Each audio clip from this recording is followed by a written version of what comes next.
Commander Kim stood motionless on the bridge of the unbending truth, his dark eyes fixed on the holographic display floating before him.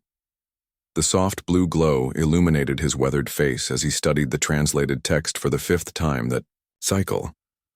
Around him, the bridge crew worked in respectful silence, sensing the weight of their mission. "It doesn't make sense," he muttered, more to himself than to his executive officer Jun, who stood patiently at his side. An entire species used as weapons? Not machines or bioengineered creatures, but naturally evolved beings? Jun leaned closer to examine the ancient characters. "The records are fragmented, sir. Perhaps there's been a translation error?" Kim shook his head. High Archivist Hoon personally oversaw the translation. If he says these humans turned the tide against the Void Collective, I'm inclined to believe him. The ship hummed quietly around them as it cut through the darkness of space, currently in transit to the coordinates extracted from ruins scattered across 3 star systems. The mission had seemed straightforward when Admiral Park had summoned Kim to Central Command 3 months ago. Now, with each new piece of information they uncovered, Kim felt increasingly uneasy. "Play the recording again," he ordered. The central hologram shifted, showing the aged face of High Archivist Hoon. Despite the formal setting of the recording, fear was evident in the old scholar's compound eyes. "The texts are clear, Commander," Hoon's voice echoed across the bridge. "During the final years of the Great Galactic War, when the Void Collective had conquered over 1,000 worlds, they encountered a species known as humans in a remote, spiral arm. The Collective expected another easy victory. Instead, they faced their first significant defeat in 3 centuries. Kim watched the archivist's hands tremble slightly as he manipulated his own display. These humans weren't technologically advanced. They had barely achieved interplanetary travel within their own system. Yet somehow, they not only resisted the Collective but pushed them back, system by system. Jun frowned. With respect to the High Archivist, how could a pre-FTL civilization defeat an empire spanning half the galaxy? On the recording, Hoon seemed to anticipate the question. The recovered texts describe humans as adaptive beyond reason and terrifyingly innovative under pressure. They apparently created weapons and tactics that the Collective had never encountered, couldn't predict, and struggled to counter. 2. Recording showed Hoon glancing nervously over his shoulder before continuing in a lower voice. "Most disturbing are the accounts of human psychological warfare. The texts claim they were willing to sacrifice themselves in ways that defied logical analysis and could continue fighting long past the point where any rational species would surrender.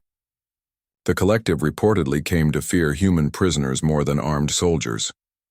Kim paused the recording, studying the frozen image of Hoon's troubled face. Why would the Federation Council dismiss these accounts as myth when they clearly terrify?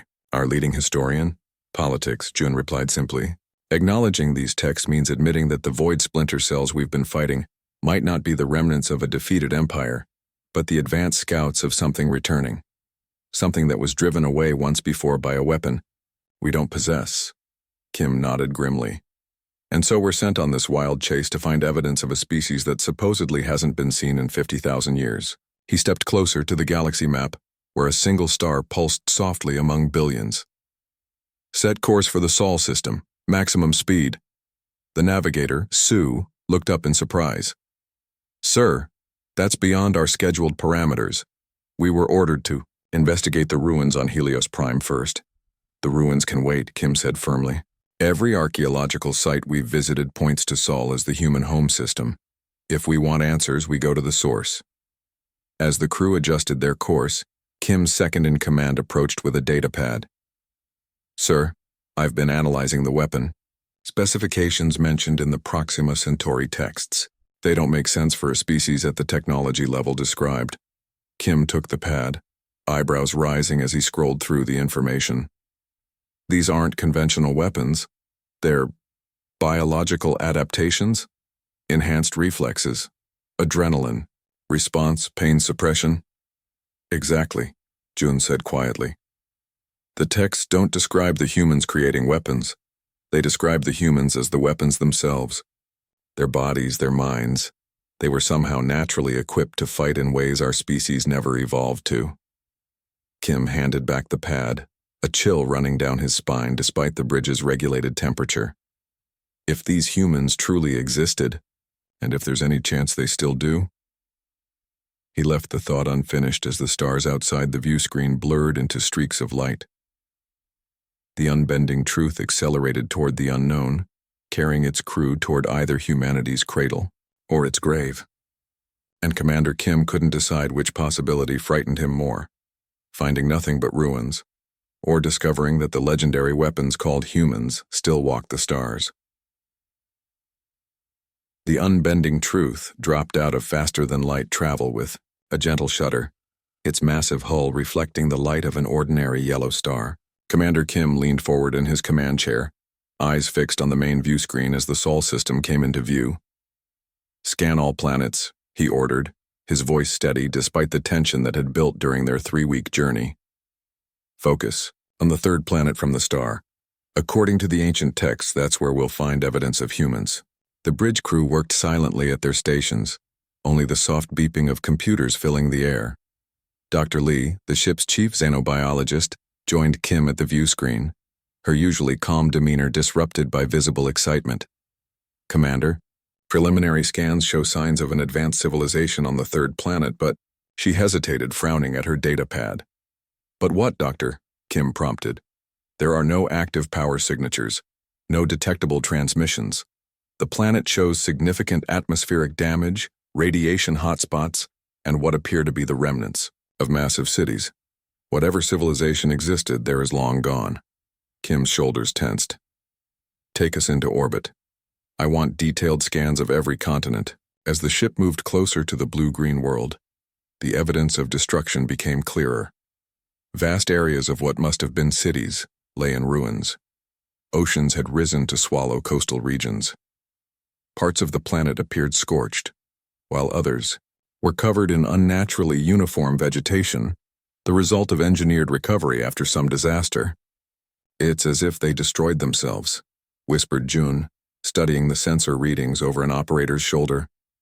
"These radiation patterns match weapons testing, and these continental scars, they match descriptions of climate engineering gone wrong." Kim turned to Dr. Lee. "Could the Void Collective have done this?" She shook her head. "No, sir. The dating on these catastrophes ranges from 200 to 500 years ago. The Void hasn't been seen in this sector for thousands of years. This damage, they did it to themselves." "Prepare an away team," Kim decided. "If humans lived here, I want physical evidence." 6 hours later, Kim stood in the ship's decontamination chamber as Dr. Lee's team returned from the surface. Through the transparent barrier, he watched as they carefully unloaded sample containers and sealed storage units. "What did you find?" he asked over the intercom. Dr. Lee's eyes were wide above her containment suit mask. "Everything, Commander, and nothing like we expected." Once cleared, the science team assembled in the ship's conference room. Dr. Lee connected her data pad to the room's holographic projector, and 3-dimensional images filled the air around them. "These are humans," she began, pointing to skeletal remains and preserved biological samples. "Physically, they're unremarkable. Bipedal mammals, average height around 1.7 meters, limited physical strength compared to most spacefaring species, no natural armor or weapons, poor night vision, mediocre sense of smell. These are the legendary warriors that defeated the Void Collective?" June asked incredulously. "That was my first reaction too," Lee admitted. "But then we found their records." She swiped to display rows of information storage devices. "They called this planet Earth, and they documented everything. Their entire history is a record of conflict, not just with outside threats but with themselves." The hologram changed to show scenes of human warfare across different time periods, each more devastating than the last. "They fought constantly, adapting and developing new weapons at a pace that defies evolutionary logic," Lee continued. "But what's truly remarkable is this." She highlighted a section of DNA. "Their stress response. Under threat, humans released chemicals that enhanced their strength, speed, and aggression while suppressing pain. They could sustain injuries that..." would incapacitate other species and continue fighting. Kim studied the information with growing unease. That explains their physical capabilities, but the texts spoke of their tactics, their unpredictability. That's where this comes in, Lee said, displaying an image of a human brain. Their neural architecture allowed for creative problem-solving under pressure. Most species' cognitive functions decrease during stress. Humans could actually increase. They called it thinking outside the box, and they valued individuals who excelled at it. The room fell silent as the implications sank in. These weren't engineered super soldiers or natural-born warriors. They were an ordinary species that had evolved under such constant threat, mostly from themselves, that they'd developed extraordinary responses to danger. "There's more," Lee said quietly. "We found records of their conflict with what they called the Void Ones. The descriptions match the collective. According to these accounts, when the Void arrived, humans were still confined to their solar system. The collective destroyed their outer colonies as a standard intimidation tactic. And?" Kim prompted when she paused. "And the humans responded by capturing a Void scout ship, reverse engineering its technology, and launching a counter-offensive within months. They didn't just fight back. They weaponized the Void's own technology against them in ways the collective had never anticipated." Jun shook his head in disbelief. "No species learns that quickly." "These did," Lee insisted. "Their adaptability was their greatest weapon." As the briefing continued, Tactical Officer Sue burst into the room, her usually composed face tight with urgency. "Commander, we've detected an energy signature accelerating away from the system's edge. It matches nothing in our database, but it's using primitive cryostasis technology consistent with what we found on the planet." Kim stood immediately. "A human ship?" "Signs point to a sleeper vessel, sir. Launched approximately 300 years ago, before the final planetary cataclysm. It's heading toward the Andromeda arm." Kim looked around at his officers, seeing his own mix of fear and fascination reflected in their eyes. After 50,000 years, the legendary weapons known as humans might still exist. Not as myths from ancient texts, but as living beings his crew could actually encounter. "Plot an intercept course," he ordered. "Maximum speed. It seems our mission has only just begun." The pursuit lasted nearly 3 months. The human vessel, despite its primitive design, proved surprisingly elusive, changing course in ways that defied standard interstellar navigation protocols. Commander Kim found himself developing a grudging respect for whoever piloted the ancient ship, even as frustration mounted among his crew. "How does something that old move like that?" Jun asked, staring at the tactical display where the human vessel, now identified as the Endurance, had once again altered its trajectory in a way that forced the unbending truth to recalculate its intercept course. "They're running scared," Kim replied, studying the erratic flight pattern. "Think about it. From their perspective, they fled a dying world only to be pursued by an alien ship far more advanced than anything they've ever seen." Finally, in the shadow of a red giant star at the edge of charted space, the unbending truth managed to position itself directly in the Endurance's path. The human vessel, unable to change course quickly enough, cut its engines rather than risk collision. "They've stopped," announced Tactical Officer Sue from her station. "Power levels dropping. Wait, they're redirecting energy to what appears to be some kind of defensive system." Kim leaned forward. "Scan their ship. I want to know exactly what we're dealing with." Dr. Lee worked her console, then looked up with surprise evident on her face. "Commander, I'm detecting approximately 1,000 life forms in suspended animation.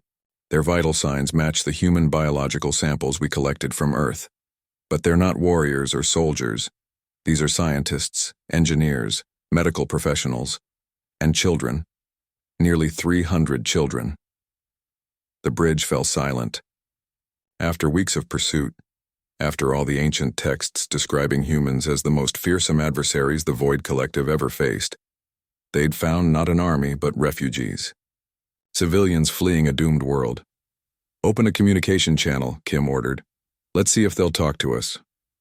For several tense minutes there was no response. Then slowly, life support readings began to increase on the Endurance.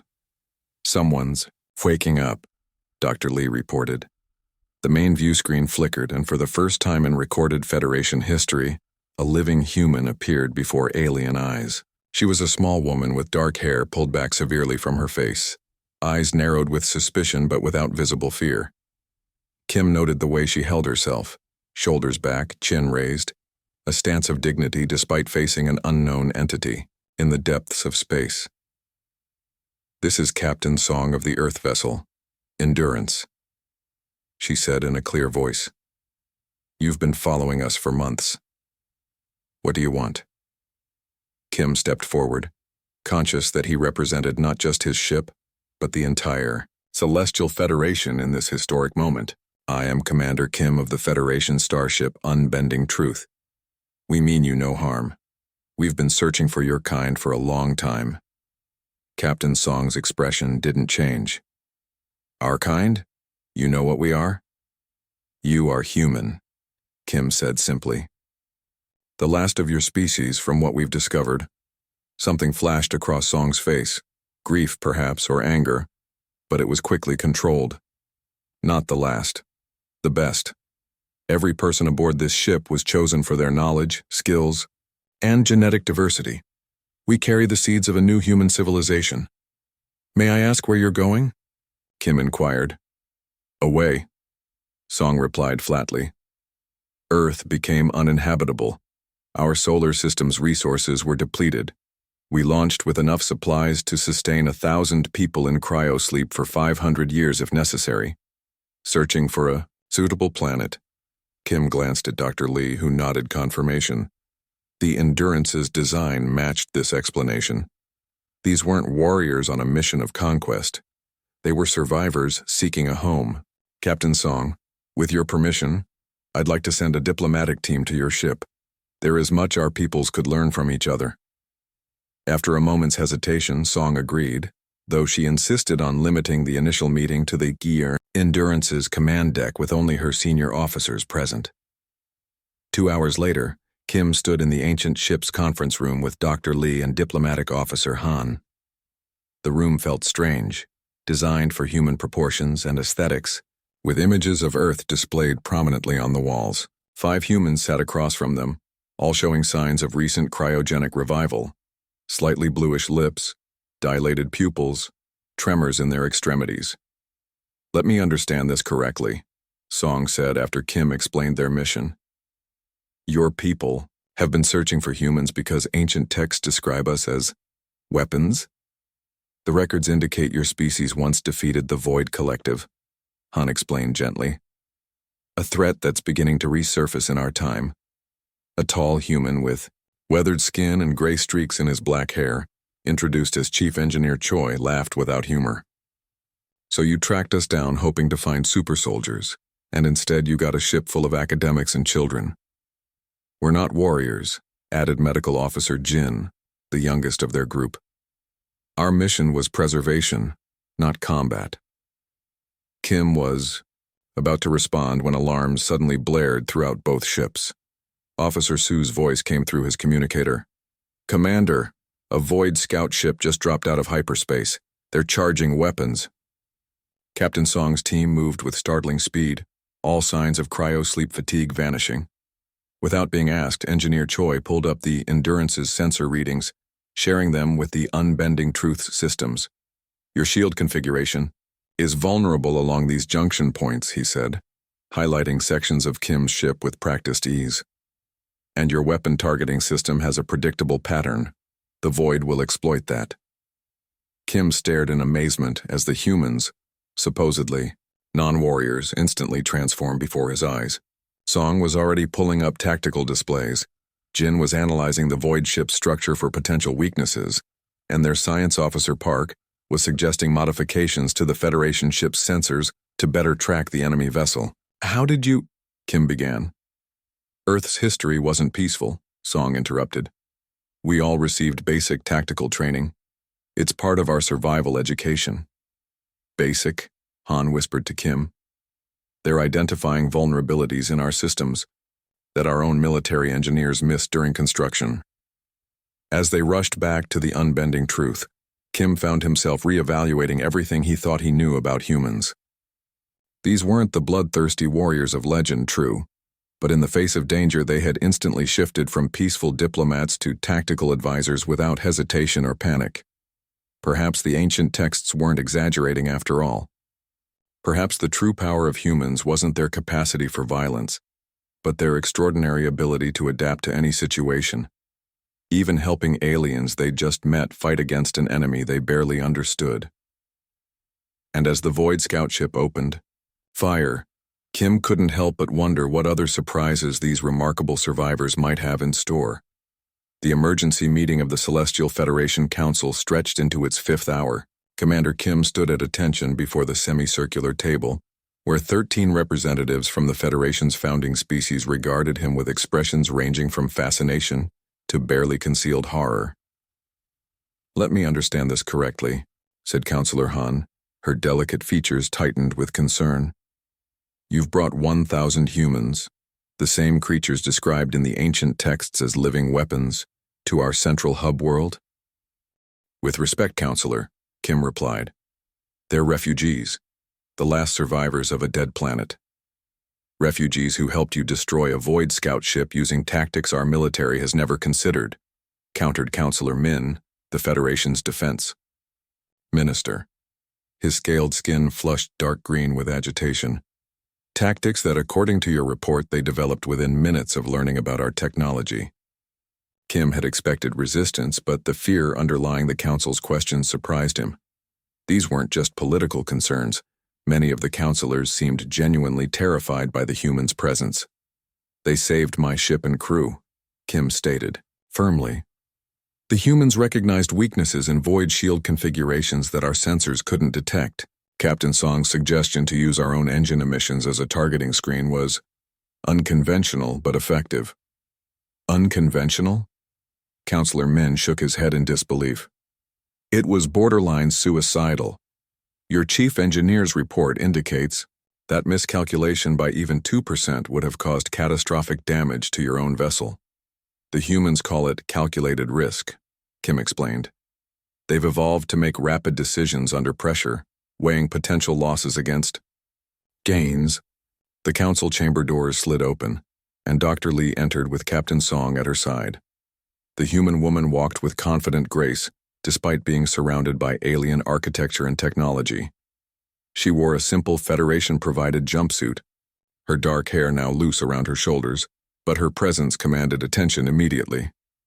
"Counselors," Song began without preamble, "I understand your concerns. The historical records Commander Kim found paint my species as dangerous weapons. But we are not our ancestors, just as you are not yours. We are scientists, engineers, teachers, preservers of knowledge, not destroyers of worlds." Counselor Han leaned forward. "Yet you adapted to combat with remarkable speed, Captain." "Adaptation is what kept us alive through our troubled history," Song replied evenly. "Yes, we understand warfare. Every human child learns from our mistakes. But the 1,000 souls aboard the Endurance were chosen specifically for their brilliance in creation, not destruction." For the next 3 hours, Captain Song answered the Council's increasingly pointed questions with unwavering composure. When finally dismissed, she and Commander Kim walked together through the sweeping crystal hallways of Federation Central. "They're afraid of us," Song observed quietly. Kim nodded. "Can you blame them? The texts describe humans who fought with such savagery that the Void Collective, a species that had conquered 1,000 worlds, retreated in fear." Song stopped walking, turning to face him directly. "Those accounts are from 50,000 years ago, Commander." "We've evolved since then, have you?" Kim asked, genuinely curious. "Your ship was outrunning mine for 3 months. Your team identified tactical advantages within minutes of seeing Void technology for the first time. Your engineers are already suggesting improvements to our propulsion systems that our scientists never considered." A small smile touched Song's lips. "That's not savagery. That's ingenuity. To most species in the Federation, there's little difference. Both are equally frightening." 2 months passed. The humans from the Endurance were settled in a secured habitat on the outskirts of the Federation's central city. Not quite prisoners, but not free citizens either. a compromise that satisfied no one completely. Engineer Choi had been granted limited access to Federation technology and immediately began proposing modifications that veteran alien engineers found both brilliant and disturbing.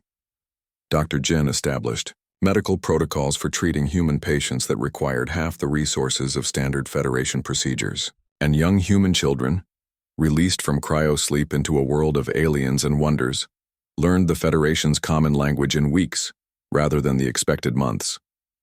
Commander Kim found himself increasingly acting as liaison between the humans and the Federation Council, a role that brought him into daily contact with Captain Song. He admired her patience as she navigated the complex politics of their situation, never showing frustration even when faced with obvious prejudice. "How do you stay so calm?" he asked her one evening as they reviewed yet another restrictive council proposal regarding human movement within Federation space. Song looked up from the document, exhaustion briefly visible in her eyes. "I have 1,000 people depending on me to secure them a future. Getting angry wouldn't help them. The Council fears what your people might become if integrated into Federation society," Kim admitted. "Your rate of adaptation, it's unprecedented." "We adapt because we must," Song replied simply. "On Earth, those who couldn't change with circumstances didn't survive. It's encoded in our very cells." Their conversation was interrupted by an urgent communication. "Council chambers immediately." When they arrived, the chamber was in chaos. Displays showed a massive void fleet moving steadily toward Federation space. Nearly 30 ships, far more than had been seen together in centuries.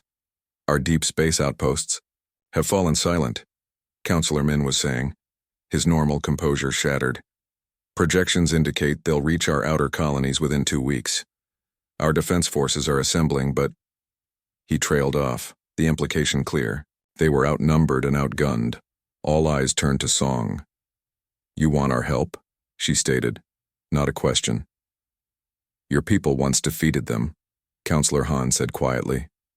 "The ancient texts were written 50,000 years ago," Song finished for her.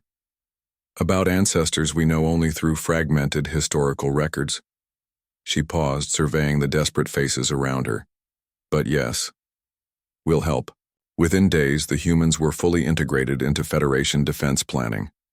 Military strategists watched in amazement as Captain Song and her team developed battle plans that seemed, on the surface, to border on suicidal, yet contained layers of contingencies and psychological warfare that no Federation tactician had considered. "This can't possibly work," protested Admiral Park, staring at the simulation showing Federation ships deliberately exposing their flanks to void weapons. "You're sacrificing our forward units as bait?" "Not sacrificing, repositioning," corrected Chief Engineer Choi.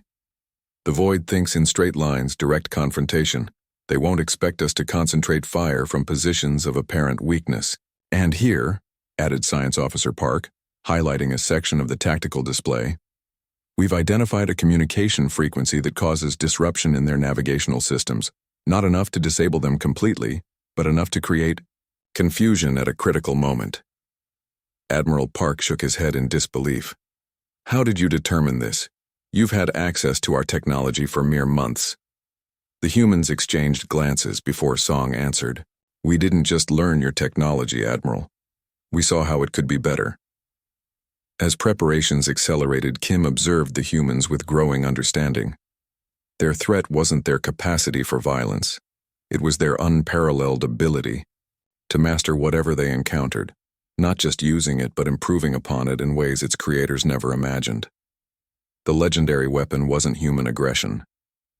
It was human innovation, and as the Federation prepared for war, that weapon was fully awakening. The massive view screen in Federation Command Center displayed the approaching Void Armada, 37 ships in perfect formation, their obsidian, hulls absorbing rather than reflecting the light of nearby stars.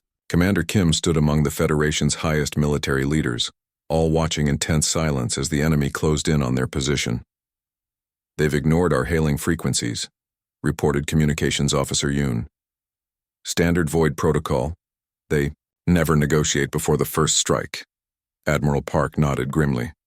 All ships maintain positions according to the human battle plan. I repeat, maintain positions no matter how vulnerable they appear.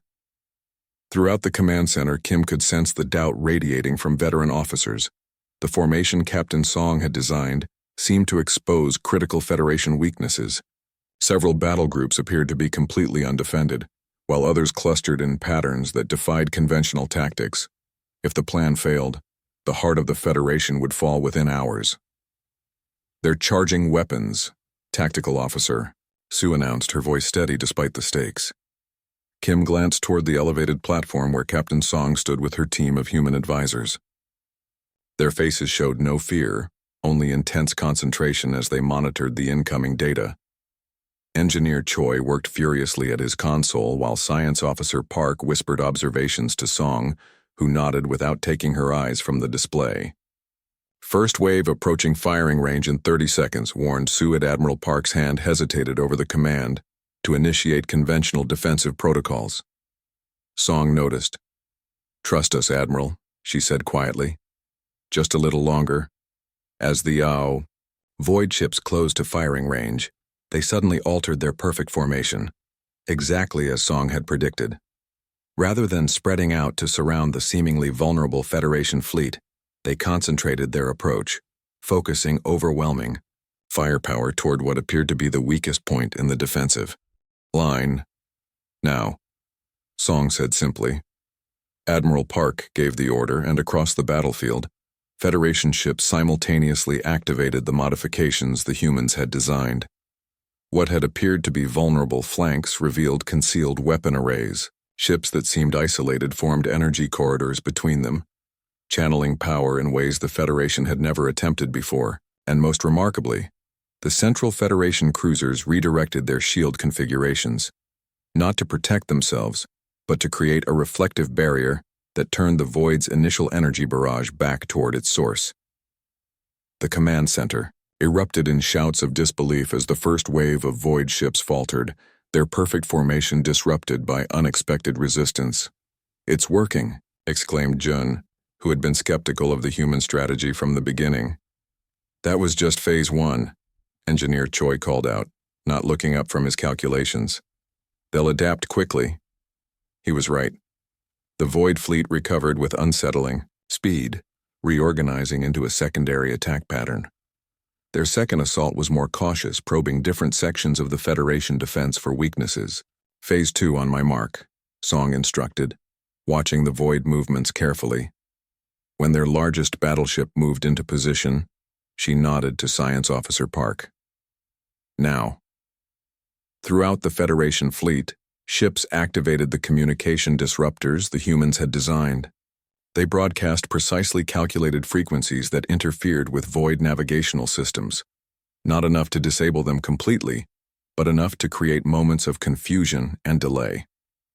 In those critical seconds, Federation ships executed a series of coordinated microjumps, short-range, faster-than-light hops that positioned them in a three-dimensional battle formation impossible to predict. The Void, accustomed to enemies that fought on a single plane, struggled to track targets that appeared to teleport around them. For nearly an hour, the battle continued, with neither side gaining a decisive advantage. The Federation forces executed the human battle plan with increasing confidence, while the Void adapted with the ruthless efficiency that had made them legendary conquerors. Then, something changed.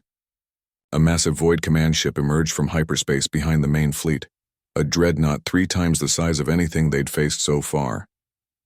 That wasn't in our intelligence reports, Admiral Park said, his voice tight with renewed concern.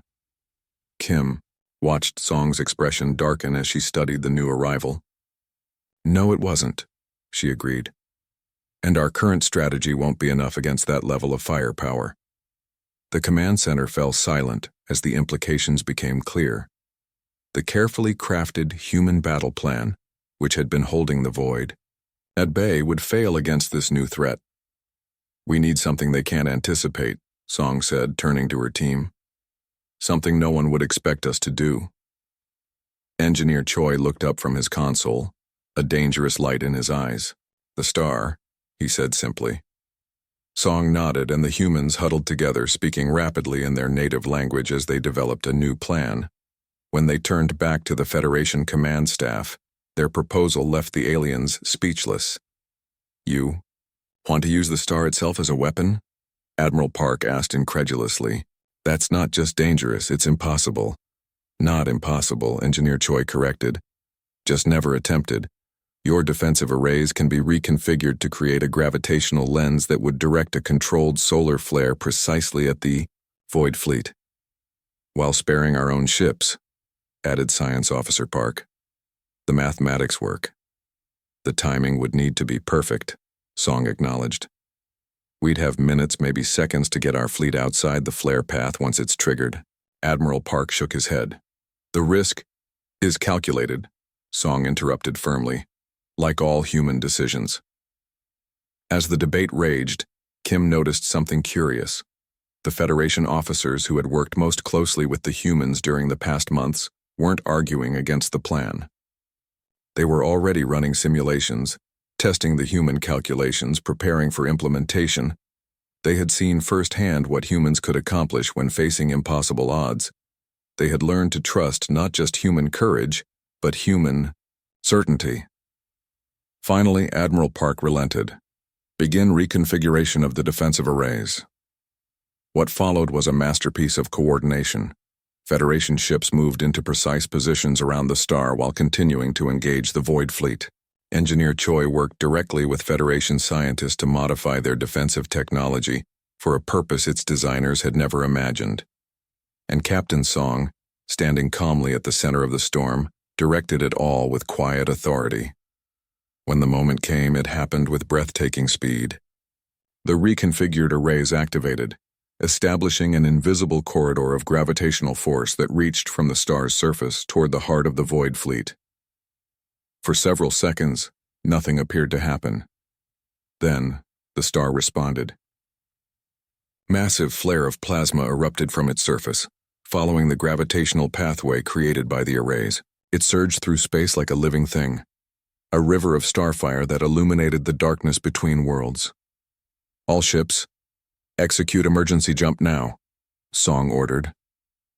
Federation vessels vanished into hyperspace mere seconds before the solar flare reached them, reappearing at safe coordinates to witness the aftermath.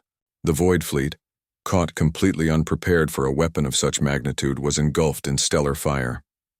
When the flare finally dissipated, more than half their ships were disabled or destroyed.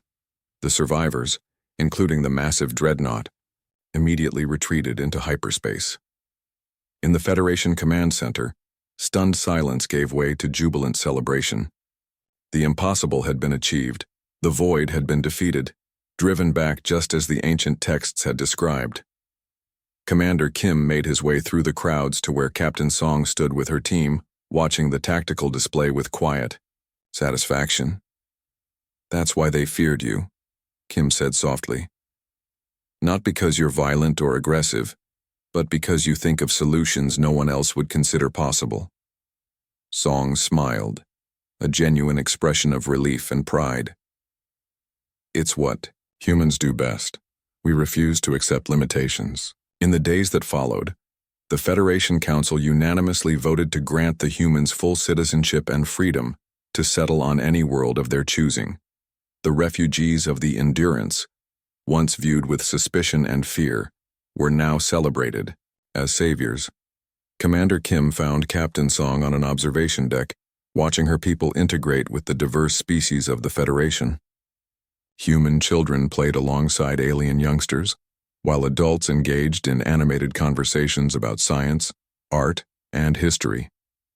"The Council is already talking about establishing a human advisory committee for defense," Kim told her. "They want to know what other impossible solutions you might develop." Song shook her head, amused. "They still don't understand. Our greatest strength isn't our ability to fight wars. It's our ability to imagine a world beyond them." She gestured toward a young human woman deep in conversation with a Federation engineer, their hands moving excitedly as they sketched designs in the air. "That's G1. Before we left Earth, she was developing sustainable ecosystem models. Now, She's applying those same principles to terraform barren worlds. The technology we created to direct a solar flare, she's adapting it to revitalize dying stars. Kim understood then what the ancient texts had meant.